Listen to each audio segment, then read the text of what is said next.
Bonjour à tous et à toutes, c'est Julie. Alors, si en ce moment vous sentez que il y a comme du renouveau dans l'air qui est peut-être juste sous la surface, mais que vous n'arrivez pas à mettre le doigt dessus, c'est un peu frustrant et que vous aimeriez bien avoir cette réamorçage de quelque chose de nouveau, mais vous ne savez pas par quel bout vous y prendre, vous ne savez pas exactement de quoi il s'agit. Si encore vous vous sentez énervé par ce qui se passe en ce moment, intérieurement ou extérieurement, que vous vous sentez frustré, que vous ne savez pas où il faut amorcer le changement et que vous sentez qu'un changement est vraiment nécessaire dans votre vie, mais vous n'arrivez pas soit à le définir, soit à commencer à mettre les actes pour, eh bien, vous êtes dans la bonne vidéo. On va parler de tout ça et des énergies qui entourent cette pleine lune en Lion qui va avoir lieu le 25 janvier.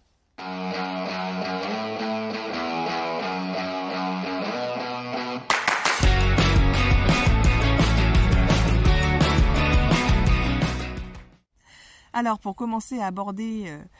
le paysage de cette pleine lune qui va avoir lieu en Lion le jeudi 25 janvier, eh bien, on va tout d'abord parler de quelques événements majeurs qui se passent tout autour de cette pleine lune. Et en l'occurrence, on va commencer à parler du passage dans le signe du Verseau de la planète Pluton. Alors, le tant attendu passage en Verseau de Pluton arrive enfin, et il arrive le 20 janvier, samedi 20 janvier. Et il est notoire parce que non seulement Pluton amorce un changement dans le processus évolutif personnel et collectif majeur, puisque c'est cette planète transformative, hautement transformative et alchimique qu'est Pluton, qui passe dans un nouveau signe et qui amène donc une nouvelle exploration, d'une nouvelle énergie à transcender et à transformer, mais qu'en plus de ça, il passe dans le signe du Verseau le même jour qu'il passe le Soleil. Ça a quand même quelque chose de notable parce que le soleil est comme ce coup de projecteur en fait. C'est lui qui amène la lumière sur ce qui se passe. Et donc, c'est pas anodin de savoir que ce passage tant attendu de Pluton se fait le même jour que le passage du soleil dans le signe du Verseau. Alors bien sûr, Pluton va rester dans le signe du Verseau pour quelques mois, passer une dernière fois en rétrogradation dans le signe du Capricorne en septembre pour finalement passer définitivement en Verseau en novembre jusqu'en 2044,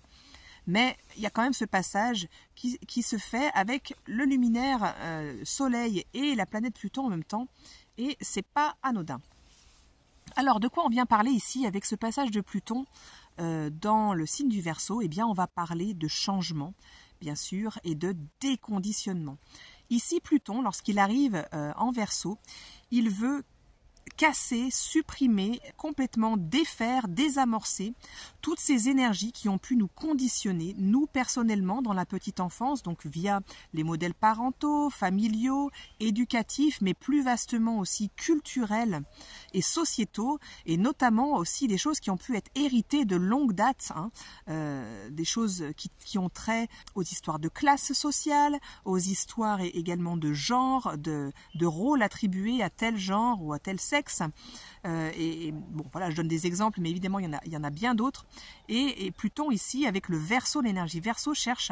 à révolutionner cela, mais plutôt qu'à révolutionner, qui n'est pas un terme, il me semble, approprié ici, il cherche vraiment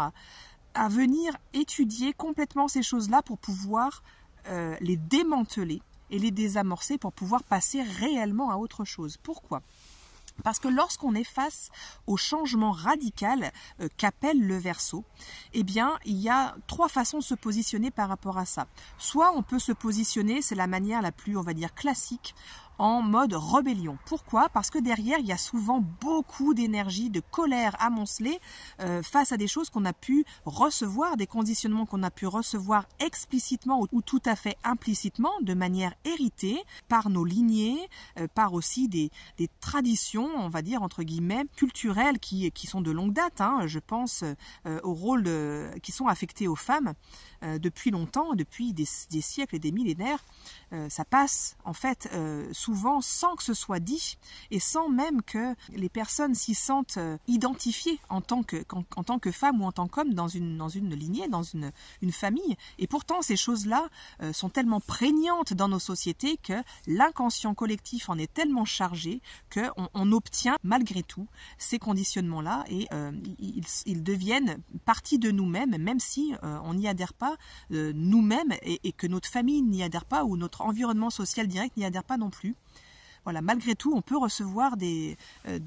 implicitement et inconsciemment, totalement inconsciemment, de tels conditionnements qui sont porteurs de fortes injustices. Je parle évidemment de l'exemple des injustices faites aux femmes, mais on pourrait tout à fait prendre aussi des injustices faites à différentes classes sociales ou bien à diverses origines religieuses ou nationales, en fait, culturelles, qui sont tout à fait aussi injustes et qui sont porteuses de colère engrangée par les générations même avant nous, et qui font qu'on a envie de se rebeller fortement. Et donc de prendre un prétexte, de prendre une occasion qui nous est présentée par un fait divers sociétal ou bien une occasion qui se présente dans nos vies pour pouvoir se rebeller et dire non à ces jugements, ces rôles, ces carcans, ces injustices qu'on a pu recevoir et subir nous-mêmes et puis les générations avant nous. Et donc cette charge émotionnelle de colère est tellement forte qu'on a vraiment envie de tout casser et de se rebeller contre et d'aller vraiment à l'attaque frontale. Et ce qui généralement n'est pas une solution appropriée, puisque lorsque on donne notre énergie et notre temps à se rebeller contre, à aller contre, à agir contre une certaine forme d'autorité ou une certaine forme quelle qu'elle soit,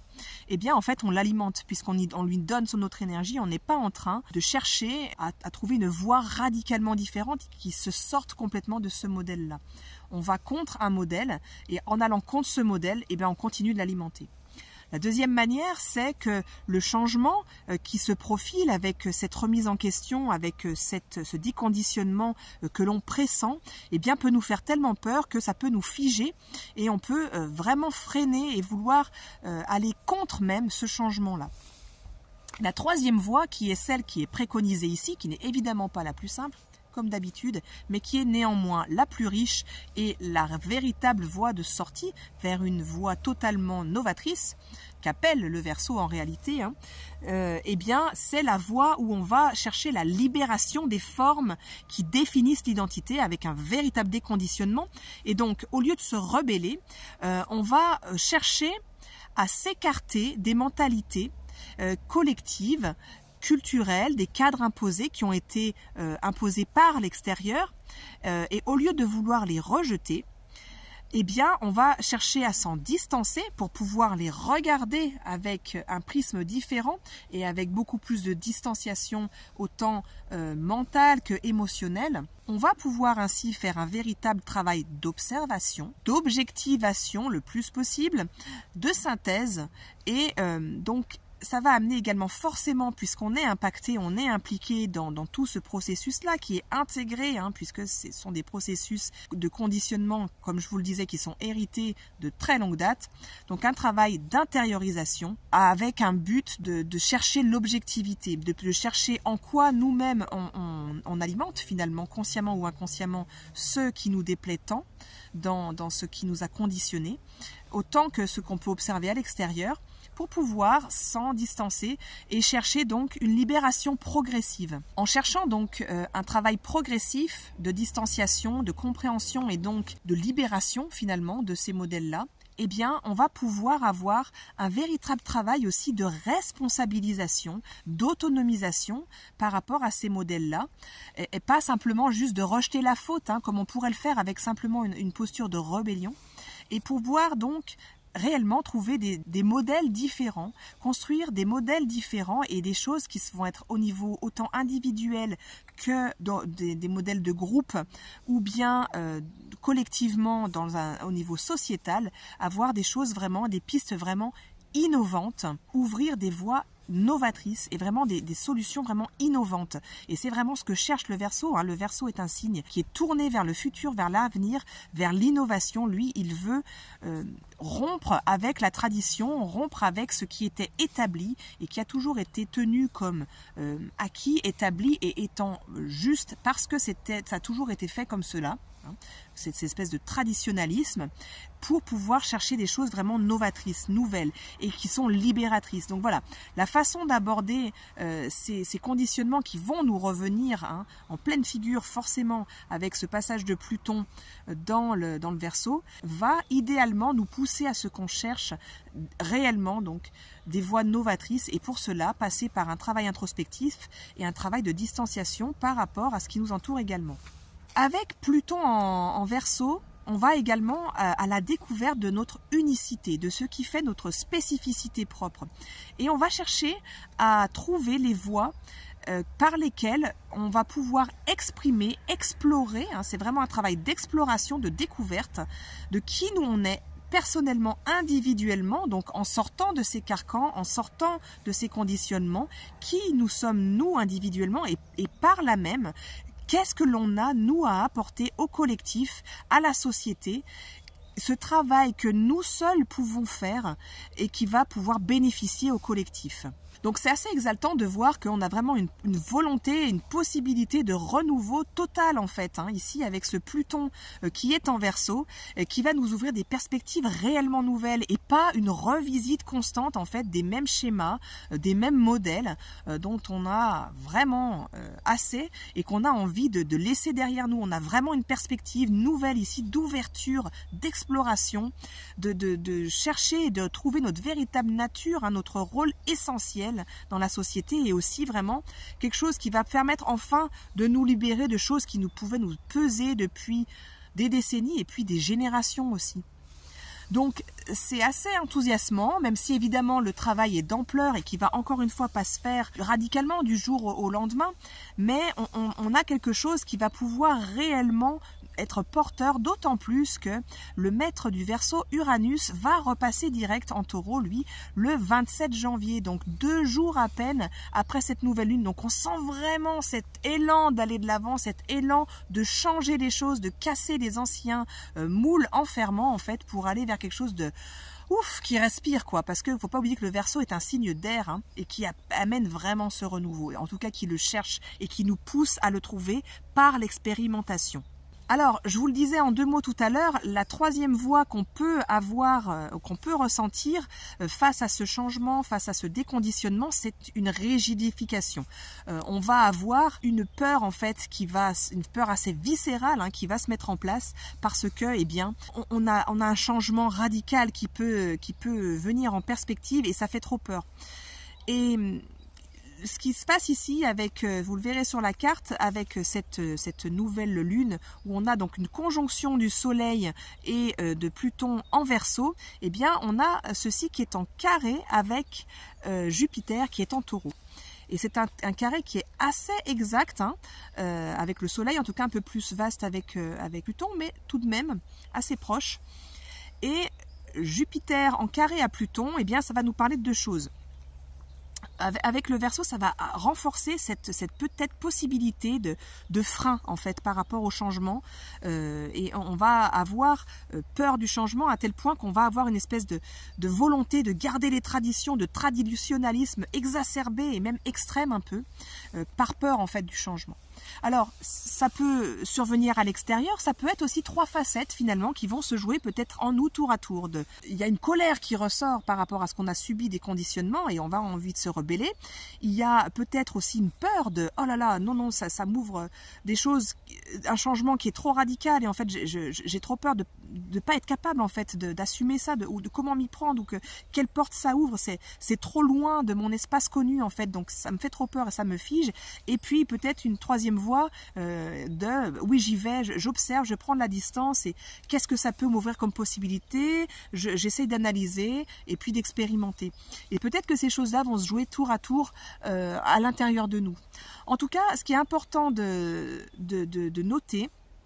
dans cette carte du ciel, c'est qu'on a 3 signes fixes qui sont en aspect de tension. On a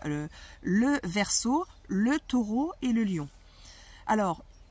les signes fixes ont ceci de particulier que ce sont des gardiens de quelque chose. Eux, leur énergie, elle est très puissante et elle vise à maintenir quelque chose. Mais les 3 signes fixes, en l'occurrence, qui nous intéressent, sont, comme vous pouvez le voir, soit opposés, soit en carré, les uns aux autres, c'est le propre des signes fixes. Et donc, ils cherchent des choses radicalement différentes et ils veulent maintenir quelque chose de radicalement différent. Alors, le Verseau, lui, il veut maintenir sa ligne directrice d'idées et ce vers quoi il tend. Tout est fait pour que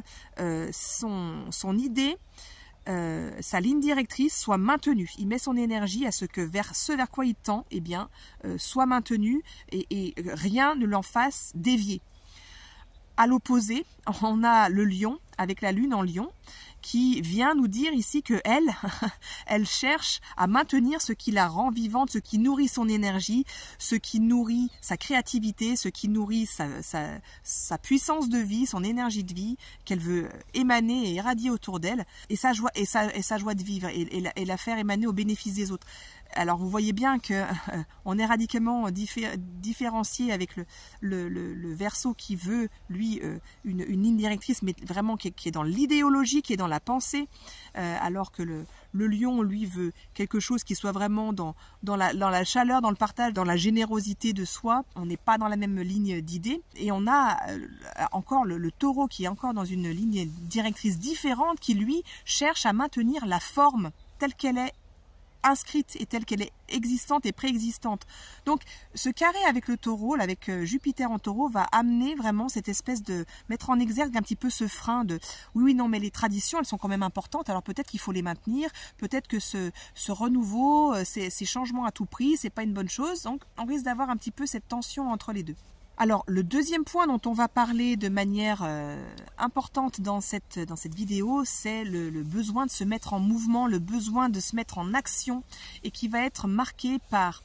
la conjonction de Mars et de Mercure qui sont en Capricorne et qui, eux, veulent vraiment de l'action, qui veulent mettre en pratique leurs idées, leurs idéologies et qui veulent aller de l'avant et qui sont en carré au nœud nord et à Chiron et également à l'astéroïde Lucifer que vous ne verrez pas sur la carte puisque le logiciel sur lequel j'ai fait cette carte ne permet pas de l'afficher, mais il se trouve exactement au milieu entre le nœud nord et Chiron. Et en fait, on a ici un besoin de mouvement, un besoin de mise en action là, avec ce nœud nord, mais on a le maître du nœud nord, Mars, qui est en carré à celui-ci, et ce qui nous amène à ce qu'il y a vraiment cette volonté d'aller de l'avant, d'innover, d'entreprendre avec toujours ce nœud nord qui est en Bélier et qui a envie d'avancer vite et fort. Et son maître qui est en carré à lui et qui a besoin d'avancer, car Mars aussi est une figure qui a besoin d'aller vite, qui a besoin d'aller de l'avant, qui a besoin de foncer et qui se moque de la bienséance et du qu'en dira-t-on. Et là, il est en Capricorne et en Capricorne, on lui demande d'avancer. Alors ça lui va, mais par contre, on lui demande d'avancer pas à pas et d'être stratégique. Et lui, c'est pas vraiment son fort, quoi. Donc, il y a vraiment ce besoin d'aller de l'avant et on peut avoir aussi, donc ce que je vous disais au début, cette espèce de vraiment envie que ça change, envie d'aller de l'avant, mais on ne sait pas comment s'y prendre ou alors on sent qu'il y a vraiment quelque chose qui a besoin de bouger, qui a vraiment besoin d'être modifié, mais on n'arrive pas à mettre le doigt dessus, on ne sait pas exactement quoi. Donc, soit on ne sait pas exactement comment, soit on ne sait pas exactement quoi, en tout cas, il peut y avoir de la frustration, il peut y avoir de l'énervement, il peut y avoir aussi une espèce d'agressivité du coup du fait de cette frustration et également avec ce Chiron, Lucifer, nœud nord en Bélier, eh bien il peut y avoir comme une espèce de perte de repère. On ne sait pas par où on veut aller. On peut avoir un mécontentement, une espèce de voilà, je sais que j'ai besoin que ça change et cette espèce de divin mécontentement de oui, il y a besoin d'évoluer, il y a besoin de changer, mais alors par où aller quoi. Et il peut y avoir cette espèce de sensation de se sentir coincé, de se sentir piégé, de se sentir un peu prisonnier et d'amener vraiment cette frustration à cause de ça.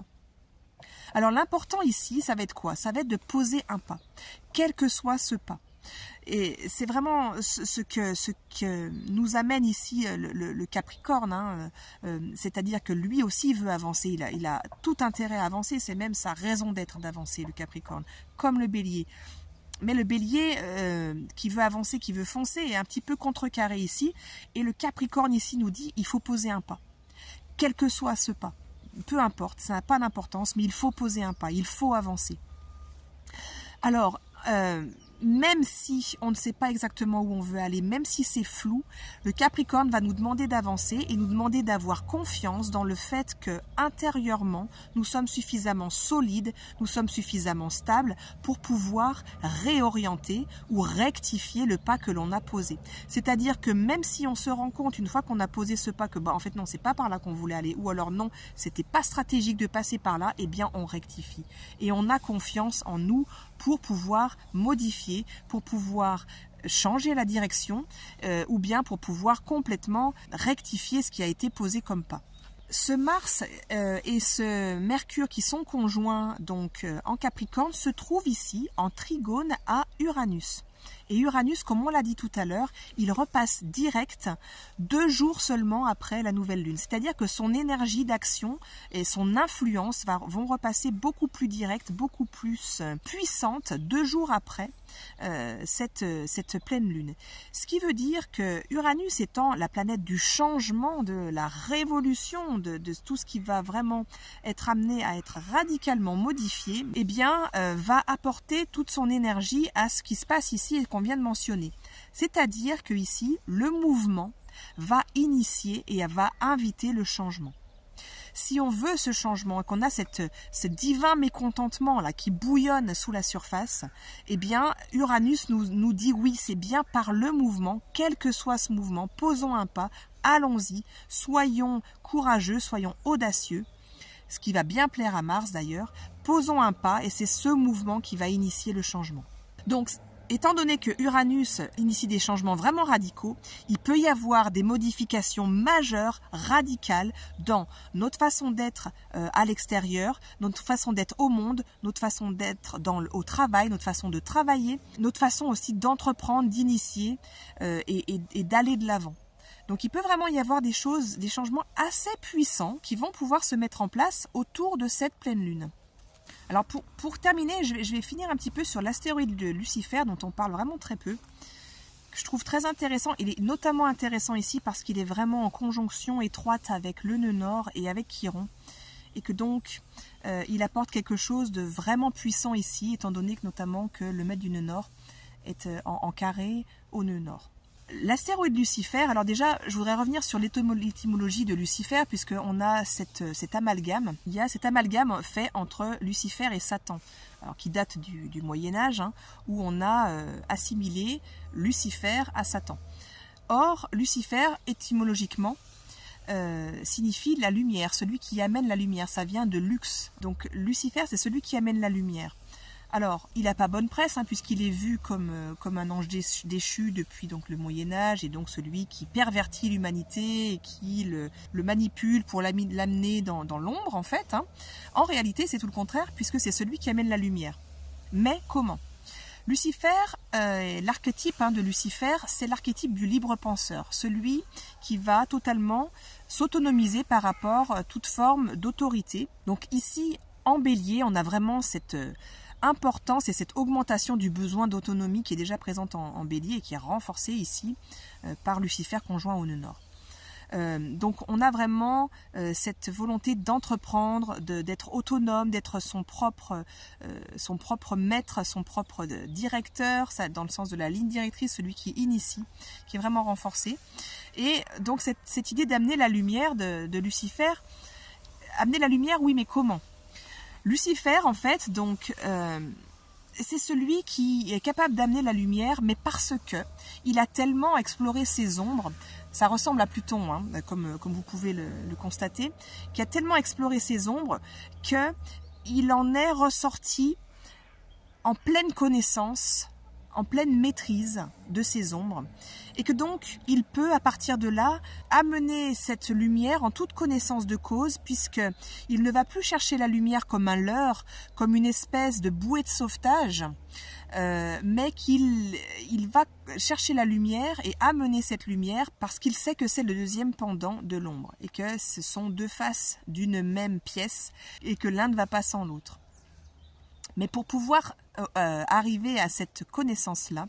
à cette véritable maîtrise de la lumière et maîtrise de l'ombre, eh bien, il faut pouvoir avoir suffisamment cheminé dans ces espaces de désespoir, ces espaces de dépression, ces espaces de fatalité. Et ce qui est intéressant ici, c'est que on a quand même une question, j'ai marqué dans le titre, hein, cette question de justice. Et parce qu'en fait, on a cette question de moralité qui est quand même soulevée par la carte par deux aspects. On a ce carré du Soleil et de Pluton à Jupiter. Et ce carré de Pluton à Jupiter et du Soleil à Jupiter aussi surtout, peut soulever les questions de moralité en fait. Parce que Jupiter, qui est quand même celui qui est le détenteur de la justice, c'est celui qui maintient la justice, eh bien, lorsqu'il est en aspect un peu tendu, ou bien où il est trop mis en lumière, donc là en l'occurrence c'est des aspects tendus avec le soleil, peut se sentir un petit peu au-dessus justement hein, de cette moralité, des lois, de la justice, et se dire oh non mais moi je peux transgresser, il y a pas de problème, moi je peux, j'y vais, c'est pas grave. Alors attention ici, hein, parce que c'est une des tendances possibles avec cette pleine lune, où on se dit oui non mais ça va, je maîtrise, puis voilà, je veux dire, au bout d'un moment je suis ma propre autorité, donc je peux transgresser ces lois-là. C'est le moment où il faut se méfier de ces tendances-là, parce que ça peut nous amener à prendre des décisions assez désastreuses, et surtout qui vont avoir des conséquences qui vont nous rattraper, et qui risquent d'être vraiment pas bonnes pour nous. Donc attention à cette petite tendance à oui, non mais voilà, cette loi-là finalement, bon, elle n'a pas trop de sens, moi je peux la transgresser. Donc là, c'est vraiment pas le moment de ça. Donc on a cette question de moralité un petit peu bafouée parfois avec cette pleine lune et cet aspect-là en particulier. Et il y a une répétition de cette question-là avec Lucifer, qui a quand même cette ambivalence, parce que même si étymologiquement et originellement parlant c'est celui qui amène la lumière, eh bien on ne peut pas passer à côté du fait que pendant des siècles et des siècles il a été personnifié comme celui qui est justement le manipulateur, qui vient être le tentateur, et qui vient justement questionner notre moralité, et qui vient nous amener à choisir des voies qui sont pas très nettes. Ici, en fait, je crois que la véritable lumière que nous mentionne Lucifer, et qui est conjoint au honneur et à Chiron, donc on a vraiment une guérison en fait aussi de cette vision de l'archétype-là, et de vision de la lumière et de l'ombre-là, eh bien, c'est que la question de la justice et la question des choix à faire, c'est plus subtil que cette espèce de caricature de je choisis entre le bien et le mal, entre ce qui se fait, entre ce qui se fait pas, entre la lumière et l'ombre. Et donc, cette espèce de vision manichéenne, hein, dont on sait bien sûr qu'elle n'est pas réaliste, et que le monde n'est pas fait comme ça, et que nous ne sommes pas faits comme ça. Eh bien ici, Lucifer nous apporte quelque chose de beaucoup plus subtil, je trouve, et qui est le choix qui nous appelle à faire ici, intérieurement, et qui est un choix guérisseur, hein, avec cette proximité à Chiron, et notamment du fait que ça se fasse en bélier, ou avec cette affirmation de soi, avec cette individuation qui est sous-entendue par le bélier, eh bien c'est finalement intérieurement, qu'est-ce que je choisis? Est-ce que je choisis de nourrir mes prisons intérieures, donc de nourrir cette fatalité, ce désespoir que j'ai pu connaître et même moi-même alimenter du fait de ces nombreux conditionnements que j'ai subis et que j'ai reçus? Et là on rejoint le travail de Pluton ici, hein. Donc est-ce que je me réenferme, est-ce que je réaffirme ces prisons intérieures finalement? Ou bien est-ce que je choisis autre chose et que je choisis cette lumière intérieure, mais la véritable lumière, pas le leurre du bien contre le mal, hein. La lumière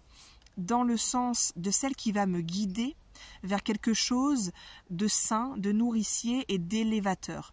et qui va me permettre de sortir donc de ma prison intérieure.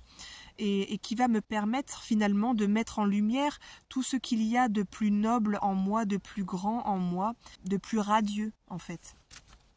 Et ça, c'est évidemment, encore une fois, on ne peut pas prendre les raccourcis, hein, qui nous ont été proposés par les anciennes religions, ou bien qui nous sont proposés par certaines pistes New Age aujourd'hui, qui reprennent finalement, hein, le christianisme. C'est pas, je choisis la lumière et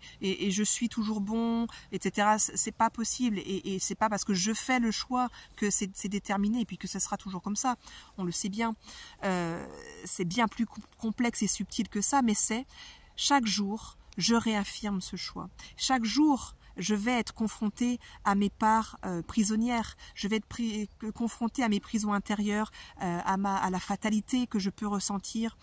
au désespoir que je peux ressentir, mais chaque jour, je peux réaffirmer ce choix de finalement choisir ma propre lumière, choisir ce que j'ai envie d'émaner, choisir ce vers quoi j'ai envie d'aller. Je vais trébucher, bien sûr, mais je choisis de réaffirmer ça en sachant que l'ombre ne me fait pas peur, que cette fatalité fait partie de moi, fait partie du chemin, mais que je choisis aussi de m'en libérer, de ne pas en rester prisonnier, et donc d'intégrer le prisme total qui est et l'ombre et la lumière. Voilà, donc un programme assez intéressant, je trouve, même s'il va être assez... ça va être un défi assez important, je pense, parce qu'il va nous être proposé par cette pleine lune. Mais en tout cas vraiment exaltant, enthousiasmant et qui nous propose des pistes vraiment nouvelles.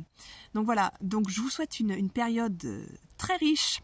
Je vais terminer cette vidéo maintenant en vous souhaitant le meilleur pour toute cette période et à bientôt pour une nouvelle vidéo.